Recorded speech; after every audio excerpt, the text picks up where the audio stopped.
Hello, welcome back to the channel. Welcome back to the RDA. I hope you are doing well. This is your Manchester United versus West Ham predicted XI with TripleM, of course. We'll be talking about that in this video. My thoughts around the FA Cup, obviously my score prediction as well. The Paul Pogba injury, Eric Bailly's availability, even though his injury was due to circumstances he couldn't really control. We hope Eric Bailly wasn't the one in the wrong in the car accident and whatever happened midweek to him. I'm going to be talking about that as well as the situation surrounding Tuanzebe and Martial, the racial abuse they've been getting, because I haven't really spoken about that, and I'll get to that at the end of the video. But yeah, let's start with the defense. I think Dean Henderson can play in this game because De Gea should be rested. I still don't think De Gea should be dropped, by the way. Anybody saying De Gea should be dropped based off one mistake, look at what he's done across the entire season. You probably wouldn't drop your favorite player if he made a mistake. You know, like those of you who are Martial FC, Pogba FC, Bruno FC. Bruno's fart doesn't smell and he shit's gold, so we can't criticize him. Those of you who love Bruno Fernandes probably wouldn't drop him after he makes 2 or 3 mistakes in a game. So why drop David De Gea based on something that was ultimately Harry Maguire's fault or Victor Lindelof's fault? Actually, no, not even Victor Lindelof. Harry Maguire, Captain England, Harry the Hoover, Harry the Vacuum, Harry the Fridge, Harry the worst freaking defender in our team, in my opinion. Like, you know, we might as well pencil in Phil Jones for this FA Cup game, fam. But banter aside, seriously, Harry Maguire, there needs to be a serious conversation surrounding Harry Maguire.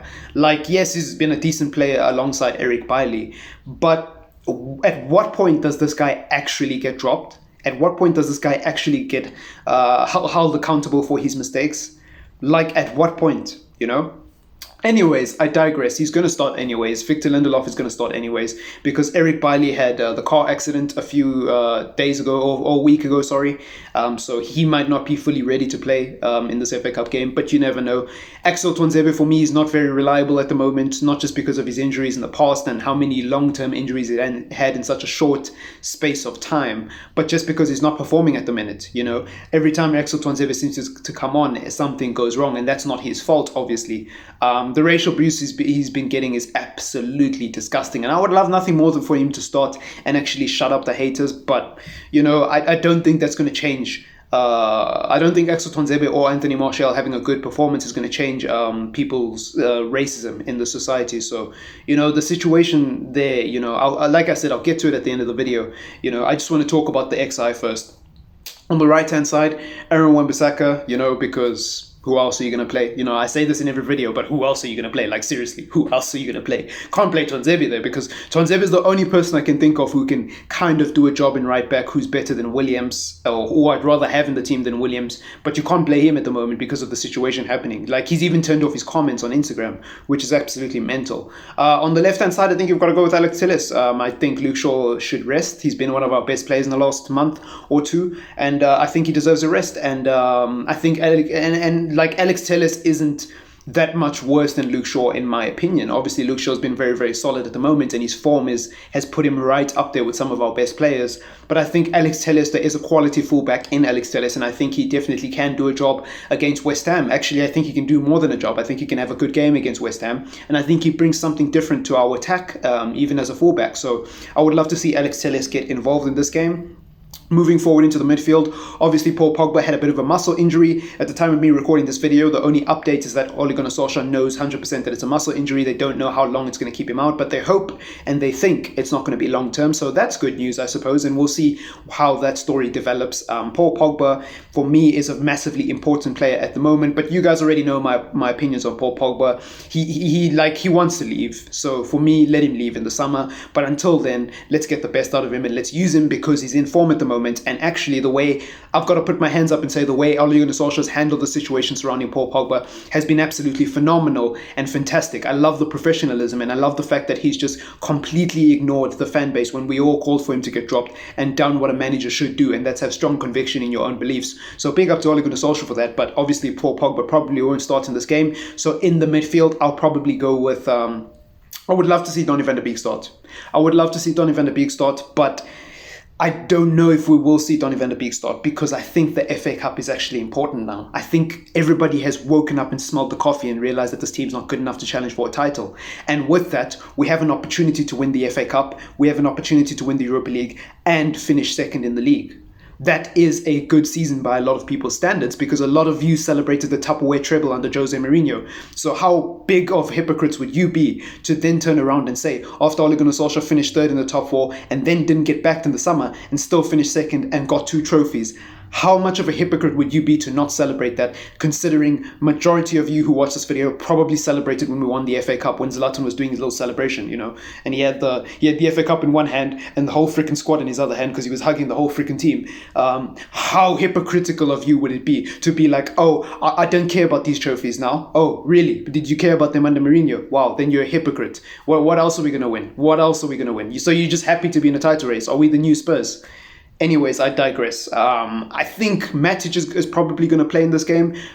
I think if he is going to take this seriously, I think we'll see McTominay, because he's been playing well lately, or he's had more good games than usual lately. Let me just put it that way, since some people don't see what McTominay brings to the team and they think he's crap and they think he should be dropped every single time they see him on the team sheet, even when he has a good game. But anyways, Bruno Fernandes is probably going to start. He probably won't get rested, and therefore I don't see Donny van de Beek starting, because every time Donny van de Beek starts, generally speaking, he does play in the Bruno role. So, like I said, unless he's going to play a weaker team, I don't see Van de Beek starting, because I think he sees Van de Beek as a second team player, to be completely honest, and make your own mind about what you think of that. I just think Donny van de Beek wasn't his signing, so how can you be surprised? Anyways, in the front three, I would play, I would actually play Anthony Martial in the 9. I genuinely would try it. And here's my logic behind it. Here's my rationale behind it.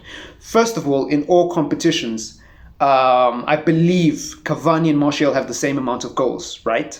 So to say Martial's having an awful season when he literally has the same amount of goals in all competitions as Cavani, to me suggests that Cavani's also having an awful season. So they both deserve to get dropped. So whichever one you play does make a difference. Furthermore, I don't understand why Martial is being flung around the place. Like, he's playing on the wing some games, he's playing in the 9 some games, sometimes he's playing as a false 10 because he's in the middle, dropping back, doing the link-up play, which he usually does anyways when he's playing in the number 9.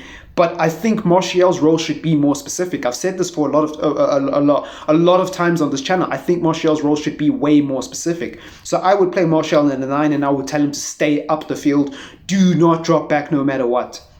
And the same goes for Cavani, by the way. He should not be dropping deep. He should be staying up and waiting for the opportunities. Yes, opportunities are far and few between because of how shit our wingers are at putting in a cross and actually being creative. Even though they've done it well in the last 2 games, across the whole season they haven't. But I still think you've got to instruct them to stay up, because the few times that a cross does come into the box, they need to be there to put it away. I would play Rashford on the left, because how can you drop Marcus Rashford? He has the second most goal contributions in this team. The disrespect on Marcus Rashford is... I'll never understand how anybody can hate Marcus Rashford at the moment. I'll never understand it, Like, most of the people who hate Marcus Rashford either are Pogba fanboys, Martial fanboys, or Bruno fanboys, and they don't actually love this club above their personal favourite players, So I don't even consider them to be real Manchester United fans, because if Pogba got sold tomorrow, a lot of them would probably go support Juventus. But anyways... I'd play Greenwood on the right because I think he's in form at the moment, and that about wraps up my predicted XI. That's been a bit of a waffle, that entire video. Score predictions. I think Manchester United have to win this game. I'm going to go with a 2-0. A cheeky little 2-0, a cheeky little clean sheet. Whether Henderson or De Gea starts, I think they'll both have a remarkable game, or an easy game, rather, I should say. No disrespect to West Ham, but I think... if we play well and we do what we are supposed to do, our keepers will have a good game, regardless of who starts. Let me know in the comments down below what you think of my XI. And just 1 minute, 60 seconds at the end of this video to talk about the racial abuse of Axel Tuanzebe and Anthony Martial recently. I think it's absolutely disgusting. Here's the thing. When people say things like, I don't think those are Manchester United fans, I think those are just racist, are we saying that Manchester United fans can't be racist? Are we saying that Chelsea fans can't be racist? Are we saying that Man City fans can't be racist?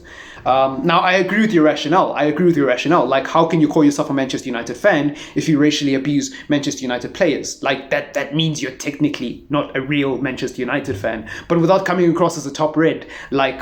by definition, if somebody says they support a club, then they are a supporter of that club. You have no right to tell them how to support that club and how not to support that club. And this is a clear trend. This is clearly not one person. This is clearly a group of people. I doubt it's just one person creating completely new accounts. Like, I'm pretty sure racial abuse has been happening for a long, long time in football. So for me, There is racist football fans. There is racist football fans. There is racist Chelsea fans. There is racist Manchester United fans. There is racist Manchester City fans who went to the Etihad and racially abused Fred.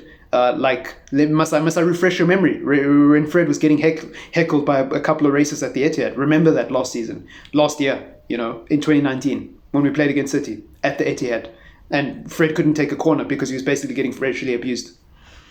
There's racists in every fan base. So this thing of Manchester United fans trying to disassociate themselves from racism, like, oh, sorry, our fart doesn't smell. We don't have that in our fan base. Nah, sorry. Like, I don't think they are real Manchester United fans. But like I said, like, I do believe there are racist Manchester United fans out there, and I ain't going to call out any names in particular, but, we all know racism's a thing in the society. Anyways, I don't know what else to say, fam. It's disgusting, and it shouldn't happen, point blank, but it does. And what are we going to do about it? I don't know. Let me know in the comments down below if you did watch till the end of this video. But peace out.